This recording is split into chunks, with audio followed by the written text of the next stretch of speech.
हमारे गोवर्धन में एक सखी, बहुत ध्यान से सुनो सब लोग, गोवर्धन की एक सखी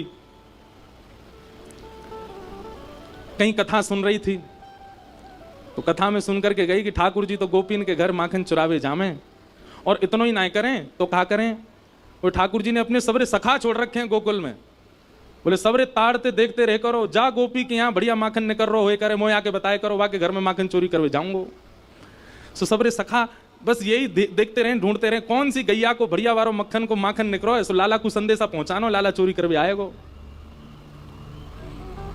अब ये कथा वो सामान्य सी सखी बैठ करके सुन रही थी, लेकिन उसने वो कथा को शब्द रूप ना मान करके उसको वास्तविक लगने लगा, और वास्तविक भाव का ये प्रभाव हुआ कि उसने अपने घर में बढ़िया सोची कि मैं हूं ऐसा मक्खन निकालूं कि ठाकुर जी मेरे घरों चोरी करवे आमे।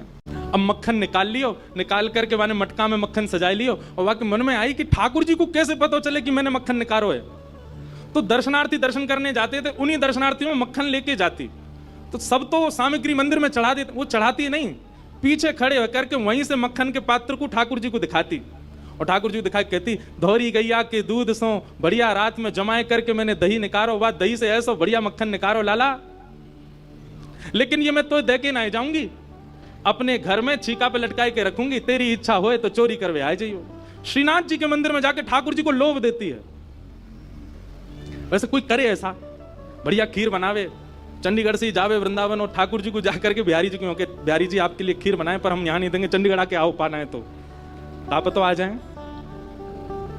लेकिन भैया एक बात बताएं, सोची समझी सूझबूझ से सेवा नहीं होती, सेवा तो अचानक आपके भाव से हो जाती है। बस सोच समझ करके करने वाला वो प्रेम नहीं होता, प्रेम सोच समझ के थोड़ी किया था, प्रेम तो हो जाता है जिसमें प्रेमी को सोचना पड़ता है कि अब मैं क्या करूं, वो प्रेम नहीं है। तो समझो प्रेम वहां घटा है, बस अपने आप हो जाए, सहज भाव से कुछ कर दिया और वो हो गया, वो प्रेम है। सखी ने मक्खन ऐसे ठाकुर जी को दिखाया, लाला मेरे घर चोरी करवे आ जा, ऐसा बढ़िया मक्खन है, और वहां ने सब बता दियो, मंदिर से निकल के सीधे जाओगे, पोखरते दाएं मुड़ जाइयो, वहां से बाएं मुड़ जाइयो, वहां सीधे आइयो, मई मेरो घर है, और मैं घर के सब लोग सो जामे रात्रि में, तब आई जाइयो, चुपचाप चोरी करके जाइयो लाला। मैं बस इतना देखना चाहूं, सुबह उठूं तो मेरे मटका को मक्खन खत्म है गयो, मैं वही से प्रसन्न रह जाऊंगी कि लाला आयो। मुझे इच्छा ना है कि मैं तेरो दर्शन करूं, मैं तो पकड़ूं, मेरा मन बस ये कि मैं जो सामग्री बनाऊं तुम पाके चले जाओ। एक दिन निकल गया, ठाकुर जी नहीं आए। रोज सुबह सखी उठती है और मटकी उतार करके देखती है मक्खन तो ज्यों को त्यों रखो है अभी भी। दूसरे दिन फिर नया मक्खन निकल, फिर गई ठाकुर जी को, लाला तू मान ना रहो मेरी बात, मैं तोकू दावे ते कह रही हूं, ऐसा मक्खन तेने पायो नहीं होगा, तो एक बार आ जा। दूसरे दिन भी ठाकुर जी नहीं आए, तीसरे दिन फिर आएगी, फिर से आकर के ठाकुर जी को लोभ दे। अब वो रोज नए नए मक्खन निकाल के लावे और पीछे से ठाकुर जी को दिखावे। तो श्रीनाथ जी मंदिर में खड़े हैं, ऐसे कटाक्ष नीचे नेत्र हैं, सामने कुंभन दास जी बैठकर के कीर्तन सुना रहे थे। ठाकुर जी खड़े खड़े खड़े खड़े, ठाकुर जी के मुख में से लार टपकन लगी, यहां से लार गिरन लगी, और वह लार को सामने बैठे भाई कुंभन दास जी ने देख लियो। कुंभन दास जी बोले जय जय जय जय जी, लार कैसे निकल रही है, कहा है गो, भूख लग रही है का? तो ठाकुर जी तो कुंभन दास जी से बात करते थे। ठाकुर जी, एक कुंभना, एक सखी आवे रोज और पीछे खड़ी खड़ी वहीं तो मक्खन दिखावे मुझे, और मुझको रोज लोभ देके जाए, तुम चोरी करवे आ जाओ, तुम चोरी कर। अब मुझे तो यूं भय लगे, जो कलिकाल है, जो कलयुग है, कलयुग में मैं यदि सचल है तो सब पकड़ लेंगे मुझको, अब मैं बाकी यहाँ कैसे जाऊं, मेरे खावे को बड़ा मन कर रहा है। कुंभन दास जी के नेत्र सचल हो गए, बोले जय हो नाथ, आपके रसोई घर भंडार में कोई कमी है? अरे इतनो मक्खन, इतनो दही, इतनो दूध, इतनी गौशाला, इतनी गैयान को दूध रोज आपके मंदिर में आवे, वही सखी कोई क्यों चाहिए? बोले अरे तो तू नहीं समझेगो, वो बड़े प्रेम ते आवे और सब तो चढ़ा जामे यहाँ पे।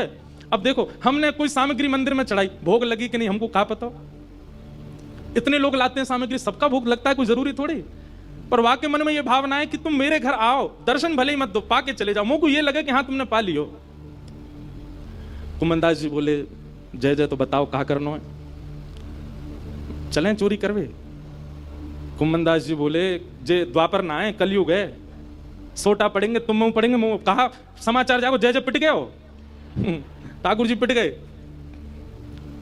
ठाकुर जी बोले ना पिटेंगे तो ना है हम, खैर इतनी तो हमारी अभ्यास है चोरी को, लेकिन अकेलो नहीं जाऊंगा, तू चले तो चले। कुंभन दास जी बोले मैं बड़ो बूढ़ो। कुंभन दास जी कौन से पता है? ये मैं खुद भूल गया, ये सबसे आगे वाले कुमनदास जी हैं, वीणा लेके बैठे। कुमनदास जी बोले मैं बड़ो बूढ़ो, मैं कैसे जाऊंगा? बोले कछु मत करियो, बस फुर्ती रखियो, फुर्ती, बाकी सब मैं संभाल लूंगा। बड़ी प्यारी कथा है। इस कलिकाल में रात्रि में ठाकुर जी की शयन आरती हुई, ठाकुर जी शयन को चले गए, सब दर्शनार्थी अपने अपने घर को, मंदिर परिसर के सब लोग अपने घर को चले गए। ठाकुर जी ने कुमनदास को इशारा कर दिया, बोले जैसे सब जाएं पीछे खिड़की पे आ जाइयो।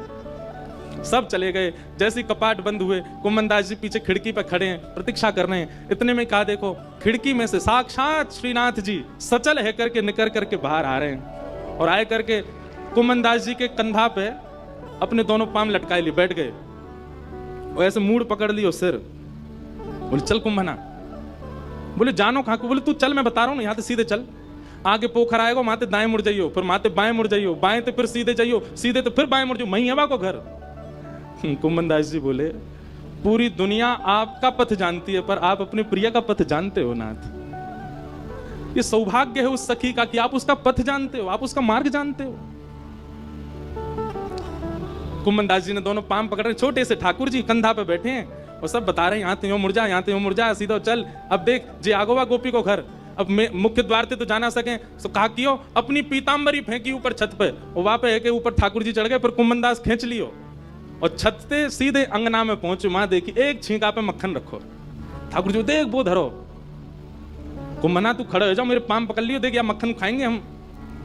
कुमनदास जी खड़े हैं और ठाकुर जी अभी तो लटका के पांव बैठे हुए, अब ठाकुर जी ने दोनों कंधान पे पांव धरे, सिर पकड़ करके धीरे धीरे उठे, छींका पकड़ लियो, और छींका में थे ठाकुर जी मक्खन निकालें और मक्खन निकाल के चाटें और प्रेम से पावे। कुमनदास जी बोले जय जय, मैं हूं आया हूं संग में, मुंह पवाए दो। अरे अरे मैं तो भूल ही गया, रुक जा, बड़ो जोर को मक्खन है। निकाल करके ठाकुर जी ने पायो, और जितनों जीव में आयो, बाकी जो बच गयो, ऐसे नीचे हाथ करके कुमन जल्दी मुंह खोल अपनो। अब कुमनदास जी मुंह खोले, ठाकुर जी आंख पे लगा में, नाक पे लगा में, और जैसे ही मुख में दियो है, ठाकुर जी के हस्त कमल से मक्खन मुख में जाते ही कुमनदास जी तो मंत्र मुग्ध हो गए। कुमनदास जी के हाथ वाथ सब ढीले हो गए। ठाकुर जी बोले कुंभना में गिर जाऊंगा, संभाल के पकड़।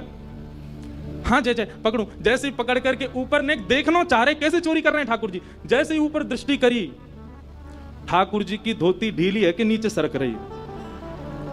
कुमनदास जी बोले जय जय जय जय जय जय, हो जाएगी, जल्दी आगू पकड़ो।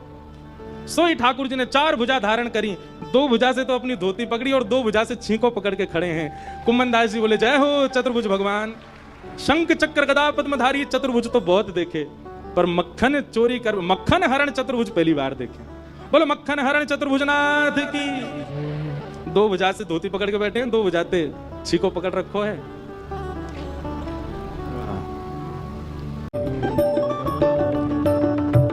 चतुर्भुज रूप में ठाकुर जी प्रकट है गए।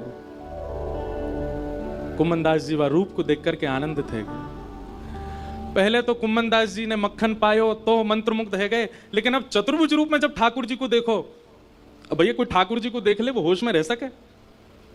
कुमनदास जी के तो हाथ ढीले पड़ गए, नेत्र बंद है गए, भाव आवेश में चले गए। अब कुमनदास जी के तो तन हिलन लगो, अब तो कुमनदास जी नीचे को हेलने लगे। ठाकुर जो कुंभना कहा कर रहा है, अरे कुंभना मैं गिर जाऊंगा, कुंभना ऐसा मत करे। कुमनदास जी को कहां सुनाई दे, और इतने में कहा कुमनदास जी तो बेसुध है कि नीचे भय, और ठाकुर जी भाई छीका पे ही लटक गए। और ठाकुर जी जैसे ही लटके सो छीका पे तो मटकी नीचे गिर गई। मटकी नीचे गिरती जोर की आवाज भई, पूरे घर के लोग उठ गए, ओ चोर आ गए, चोर आ गए, चोर आ गए। सखी ने उठाया मोटो वारो बांस और निकर के जैसे ही बाहर आई, कुमनदास जी तो बेसुध पड़े। ठाकुर जी झटपट उछल करके छत पे करके माथे भाज गए, कुमनदास जी वहीं रह गए। सखी ने आए करके महाराज कुमनदास जी में डंडा दिए 15-20, लेकिन कुमनदास जी तो नेत्रों से नीर बहा रहे हैं, मंत्रमुग्ध है करके पड़े हैं। ने प्रकाश किया और प्रकाश करके देखी है कौन, देखूं तो सही। और जैसे ही देखे श्री कुमनदास, ए बाबा ए कुंभना, तुम तो वहां मंदिर में कीर्तन गाओ है बाबा, तो शर्म नहीं है, घर में चोरी करवे आयो है, मक्खन चुरावे आयो, जो मक्खन ठाकुर जी के काजे निकालती भाई तू चुरावे आयो। तब कुमनदास जी ने ये बहुत सुंदर पद गाया, तू है सखी बड़ भाग बड़ी, नंदलाल तेरे घर आवत है तू है सखी। सब लोग गाओ। बड़े भाग बड़े नंदलाल तेरे घर आवत है। तू अपनो श्रृंगार करत है, तू अपनो श्रृंगार करत है। विदर्पण हाथ दिखावत है। दर्पण